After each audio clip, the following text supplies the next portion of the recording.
সম্মানিত উপস্থিতি, আপনাদের সবাইকে এই শুভ সকাল। এই সকালে আপনাদের সবাইকে অভিনন্দন জানিয়ে আমি আমার বক্তব্য পেশ করতে চাই। তবে এটা তো আমার বক্তৃতা মানে এরকম কিছু না যে আমি এই সুনির্দিষ্ট কোনো বিষয় বা কোনো মনীষীদের কোনো বিষয় নিয়ে আপনাদের সামনে আলোচনা করব। সেরকম আলোচনা করার মতো যোগ্যতা আমার নাই, এবং আমি বিভিন্ন সময় বিভিন্ন সেমিনারে বিভিন্ন জায়গায় যখন আমরা যাই, তখন যেমন ধরেন একটা সেমিনারে আমি খুবই বিরক্ত হয়েছি যে সেখানে প্রধান বক্তা তিনি একটা বই পড়ে এসে পুরো বইটাই সেখানে উগড়ে দিচ্ছিলেন, তার কথা বলতে কিছু নাই, এবং সেটা স্বীকারও করছেন না, বলছেনও না। আমি যখন আলোচনা করব তখন আমাকে বলতে হবে এটা ওই দিদির কথা বা এটা অমুক মনীষীর কথা। এইভাবে রেফারেন্সগুলো যখন আমরা দেই না, তখন কিন্তু এটা খুব অসততা। একজন বিখ্যাত মানুষ, আমি ওনাকে এখানে ছোট করব না, তো এরকম করে কথা বলা বা উদ্ধৃতি নিয়ে বিভিন্ন বিষয় অনেক সময় হয়। দেখেন, আমরা অনেককেই দেখেছি, কোনো এক বিখ্যাত লোকের একটা উদ্ধৃতি দিলেন, উনি ওটা ধারে পাশেও নাই, উনি বইটা উল্টেও দেখেন না, উনি পড়েনও নাই। এখন তো খুব সহজ, এখন পত্রপত্রিকা কিছু জিনিস পাওয়া যায়, আর তাছাড়া মোবাইলে তো এত সহজ করে দিয়েছে, কত শত উদ্ধৃতি আপনি পাবেন এখান থেকে, কিন্তু সেটার সাথে আপনার কোনো পরিচয়, আপনি তার ভেতরে যান নাই, আপনি দেখেন নাই, আপনি বুঝেন নাই, পড়েনও নাই, কিন্তু শুধুমাত্র ওটা দিয়ে একটা আলোচনা করে ফেলে আমাদের বক্তারা আজকাল। কিন্তু এই বিষয়গুলি মানে খুবই বিরক্তিকর আর কি। আমরা যা কিছু বলবো চেষ্টা করব জেনে বলবো, আমরা যা কিছু অন্যের কথা ধার করব তার সম্পর্কে আমরা প্রকাশ করব, উদ্ধৃতিটা তার নামের সঙ্গে যুক্ত করে বলবো। রবীন্দ্রনাথ এই বলেছিলেন, বা আমি নজরুল থেকে এই কথাটা নিলাম, এরকম করে, তাহলে আমাদের আলোচনাগুলি সুন্দর হয়। আমরা সেটা করি না, আমরা অসততা দেখাই অধিকাংশের ক্ষেত্রে। বলছি, আমার সকল আলোচনা সকলেই সমানভাবে নেবেন না, কারণ বক্তব্যটা হয় দুইভাবে, একটা হচ্ছে সাধারণভাবে, একটা হচ্ছে বিশেষভাবে। কোনো একটা বক্তব্য হয়তো ইন জেনারেল, আবার তার মধ্যে একটা বিশেষভাবে বিশেষজনদের জন্য বিশেষভাবে থাকে, তাহলে বিষয়গুলো কিন্তু এরকম করে নিতে হবে। অর্থাৎ ইন জেনারেলি আমরা যেভাবে দেখি, আমি সেই বিষয়গুলো সেরকম করে বলবো। যেইটুকু আপনাদের জানি না সময় নষ্ট হবে কিনা, নাকি আমরা একাত্ম হতে পারবো, কারণ আমার অভিজ্ঞতা আছে যে আমাকে তো একবার মানে আমার বক্তব্যকে থামিয়ে দেওয়া হয়েছে, আপনি বলবেন না, মানে এরকম একটা পরিস্থিতির মুখোমুখি আমি হয়েছি। আমি খুব মজা পেয়েছিলাম, বুঝছেন কেন জানেন?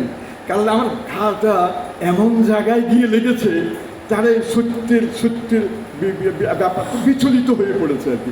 একদম বিচলিত হয়ে তখন করে থাকে, তখন থামিয়ে দিতে চায়, এ বলা যাবে না, এ বড় আগুন আমার জলে, এ কথা বলা যাবে না, এরকম। আবার কিন্তু এই কালচারাল পার্কের এই আলোকায়নে এখানেও দেখেছি একদিন সকলে স্থবির।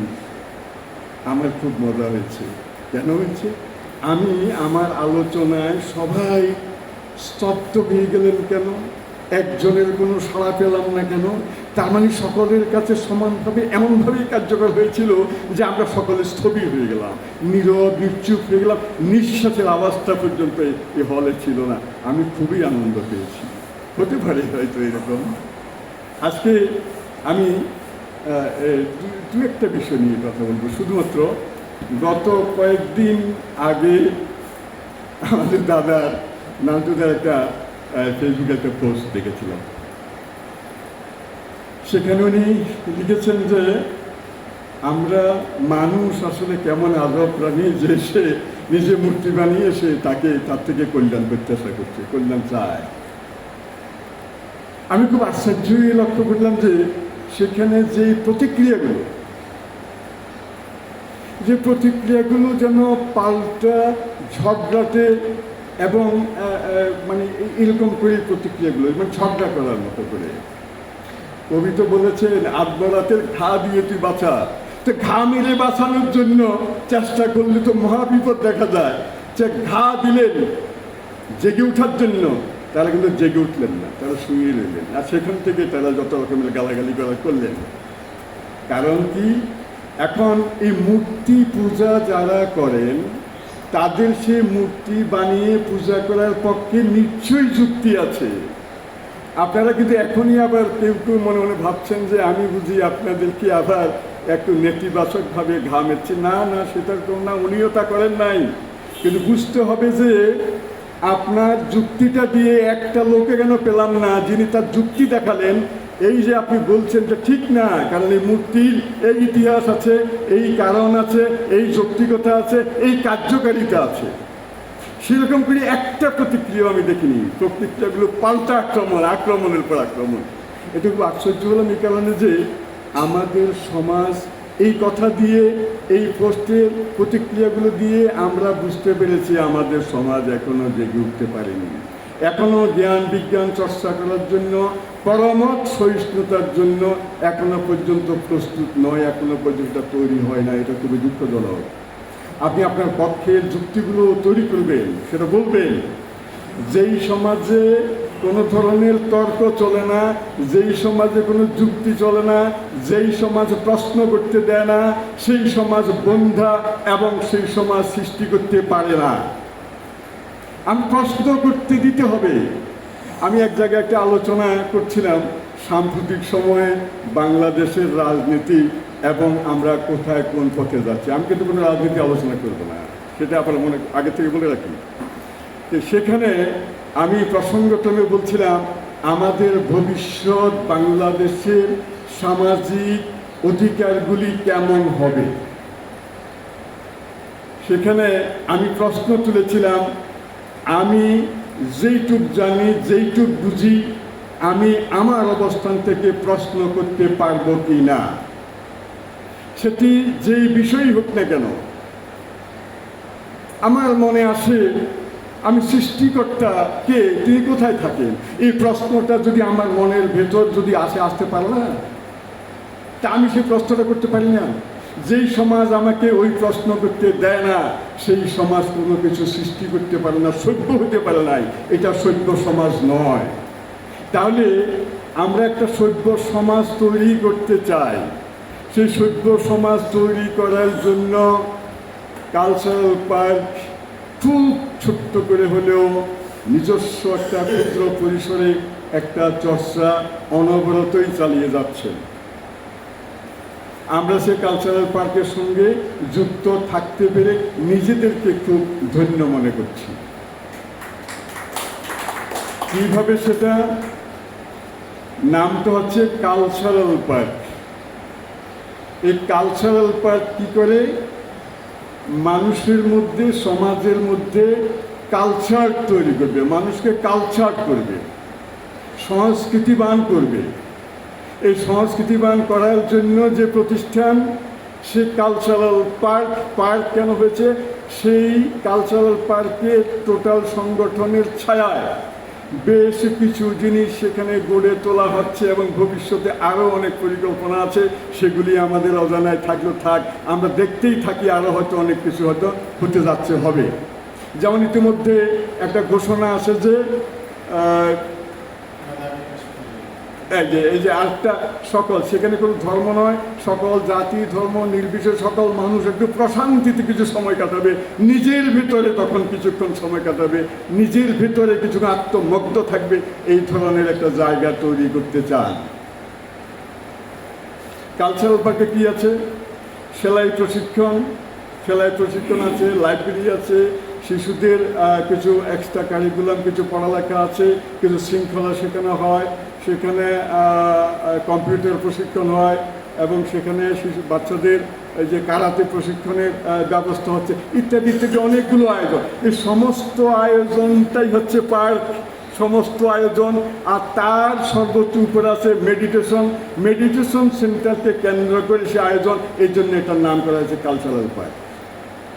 তাহলে কালচারাল পার্কে আমরা যারা যুক্ত, আমরা নিজেদেরকে সংস্কৃতিবান করে গড়ে তোলার জন্যে আমাদের এই আয়োজন, সেই আয়োজনটা যদি ন্যূনতম যদি সফল হয়, তাহলে যেই মানুষগুলি আমরা তার সঙ্গে যুক্ত, আমরা আমাদের নিজস্ব আলোয় আলোকিত হব এবং আমাদের সেই পরিসরগুলো আমরা আলোকিত করতে পারব।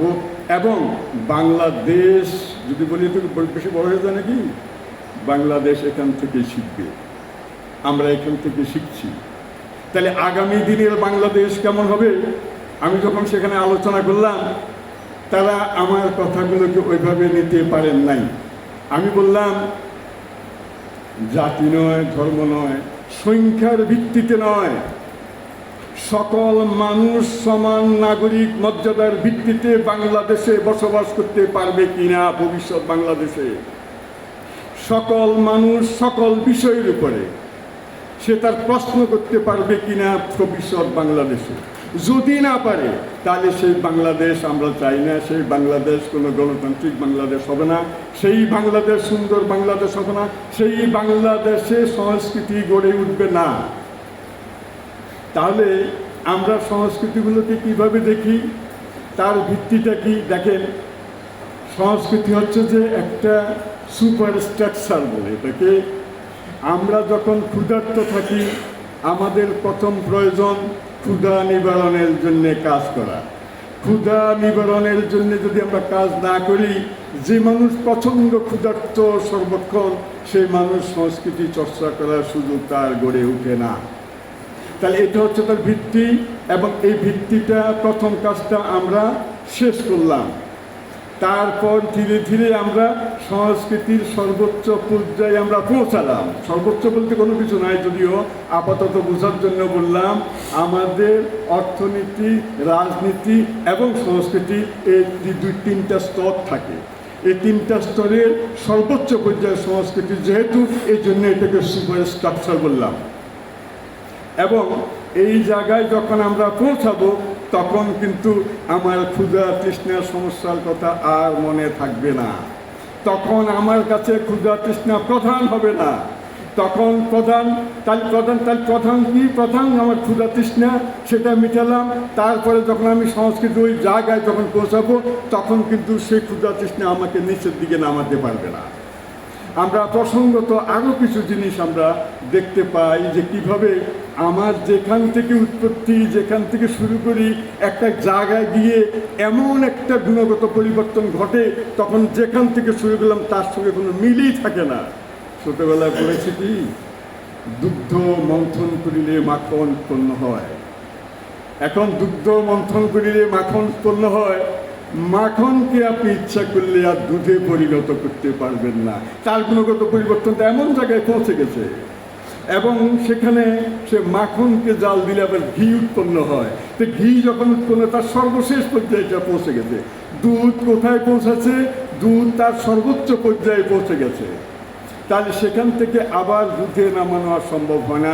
একজন মানুষের মধ্যে, একটা সমাজের মধ্যে মানুষ যখন সংস্কৃতিবান যখন হয়ে উঠে, তখন সে মানুষগুলি আবার ক্ষুণ্ণবৃত্তির জায়গায় যেখানে ছিল সেখানে আর নামবে না, নামানো সম্ভব না। মানুষ তখন সেই জায়গায় বিচরণ করে, সেই জায়গার বিচরণ এবং তার স্বাদ, ইচ্ছা, আকাঙ্ক্ষাগুলো, তার যে রূপ, সেটা অনন্য অসাধারণ রূপ। সেই সমাজ নির্মাণ করার জন্যে, সে মানুষ নির্মাণ করার জন্যে কালচারাল পার্কের এই সকল আয়োজন। তাহলে আমরা যেমন ধরেন, ঝর্ণা যখন ঝিরঝির যখন করতে থাকে, আমরা চোখের সামনে কি দেখি? আমরা কি জল, শুধুমাত্র কি জল দেখি? কিছু জল দেখি।